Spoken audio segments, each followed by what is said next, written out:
एक गांव में जय और वीरू दोनों के बीच बचपन से ही गहरी दोस्ती थी। दोनों की दोस्ती व्यापारिक समझदारी तक पहुंच चुकी। वीरू अक्सर अपने काम में लापरवाही करता था, लेकिन जय उसकी हरकतों को नजरअंदाज करता रहा। एक दिन जब पानी सर से ऊपर हो गई तो जय ने वीरू से कहा, यदि तुम्हें व्यापार में लापरवाही करनी है तो हमें अलग हो जाना चाहिए। वह व्यापार केवल मेरा नहीं है, इसलिए यह केवल मेरी जिम्मेदारी नहीं। वीरू को जय की बात इतनी बुरी लगी कि उसने व्यापार को अलग अलग करने की बात मान ली। बस फिर क्या था, देखते ही देखते दोनों के रास्ते अलग हो गए। जय काफी मेहनती था, इसीलिए उसे वीरू से अलग होने से कोई खास फर्क नहीं पड़ा। वहीं दूसरी ओर वीरू की जिंदगी बदतर होने लगी। जय के बिना वह व्यापार चलाने में असमर्थ था। बहुत जल्द उसका एहसास वीरू को हो गया। कुछ ही सालों में जय की मेहनत ने असर दिखाना शुरू किया और उसका व्यापार दुगनी तेजी से बढ़ने लगा, जिसका पता चलते ही वीरू के कलेजे में सांप लौटने लगे। वह मन ही मन जलने लगा। उसे जय की तरक्की देखकर घुटन होने लगी। तभी उसने तय किया कि वह अपने दोस्त को जान से मार देगा। वीरू अपने दिल में प्रतिशोध की आग जलाकर जैसे ही जय की कंपनी में पहुंचा तो उसे पता चला कि जय कहीं बाहर गया है। उसी कंपनी में वीरू की नजर एक बुजुर्ग आदमी पर पड़ी, जो शुरुआती दौर से ही कंपनी में कार्य कर रहे थे, लेकिन व्यापारिक बंटवारे के दौरान उन्हें जय के साथ काम करना सही समझा। वीरू उसके पास पहुंचकर उसकी धमकी भरे अंदाज में जय को मारने की बात कहता है। वीरू की बात सुनकर बुजुर्ग कर्मचारी हंसने लगते हैं। उन्हें हंसते देख वीरू को वह उसके हंसने की वजह पूछता है।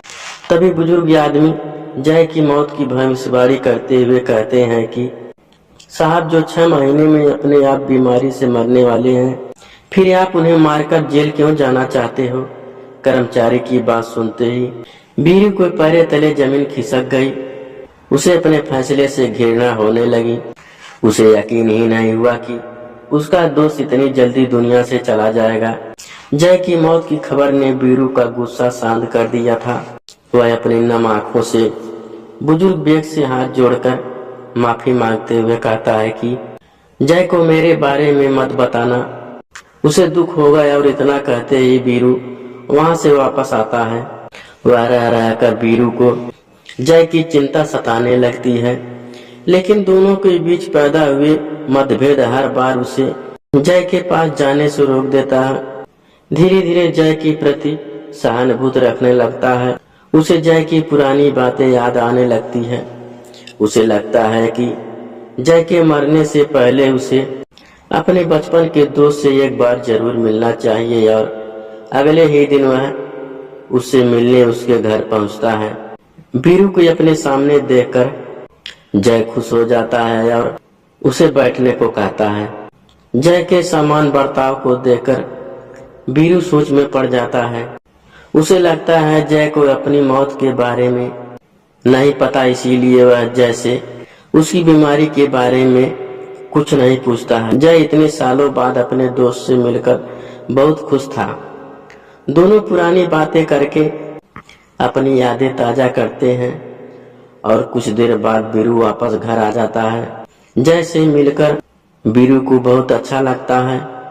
धीरे धीरे गुजरते वक्त के साथ जय की मौत का भी दिन आ जाता है। वीरू सारा दिन अपने दोस्त की मृत्यु के गम में दुखी बैठा रो रहा था और जैसे ही रात होती है वह अपने दोस्त के घर आ जाता है। वहां उसे जय मस्ती के मूड में नजर आता है। वह जय से पूछता है, तुम्हें इतनी गंभीर बीमारी है फिर भी तुम्हें कोई चिंता नहीं? वीरू की बात सुनकर जय जोर जोर से हंसने लगता है और हंसते हुए कहता है, तुम पागल हो जो अच्छे भले व्यक्ति को बीमार कह रहे हो। वीरू अपनी बात साबित करने के लिए जय से उसकी कंपनी में काम कर रहे उसी बुजुर्ग कर्मचारी को बुलाने को कहता है, जिसने 6 महीने पहले जय की मौत की भविष्यवाणी की थी।